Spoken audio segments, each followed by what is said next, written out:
Now that the darts are done, the next step is going to be fold this lengthwise and then fold it up.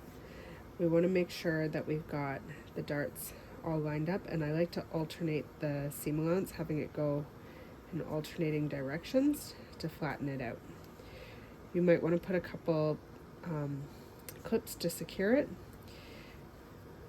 Now you're going to stitch all the way around to here. You're going to stop, leave an opening here, and stitch all the way here. Now I've stitched all the way around and I've left the opening. I'm going to take 3 of the layers, leaving 1 open, and I'm going to stitch down here to hold them together.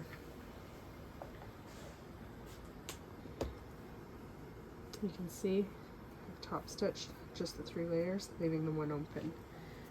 Now with that opening, we're going to turn this hat to the right side. I didn't leave much of an opening.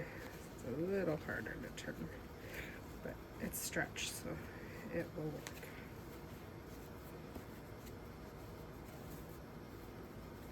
Now this is the inside. You have a few options. You can hand sew, or you can take it to the machine and just stitch down here, add a little top stitch. I'm going to take it to the machine and do a little top stitch and be right back.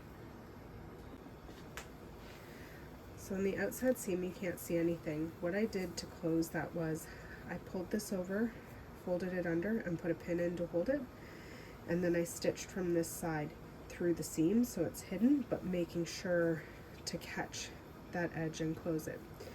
That is the slouch beanie complete, and I've got the 18-inch doll here. I will just put it on. You can see there's a little swag there. If you wanted, you could stitch it down in the back to hold it, or just leave it.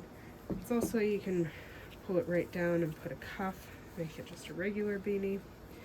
Lots of ways you can work with this one. Now that is part of the 18-inch doll clothing pattern pack. The link is in the description below, and you can find these patterns available ready to print or use on a projector in my Etsy shop. Please like and subscribe and enjoy the future content.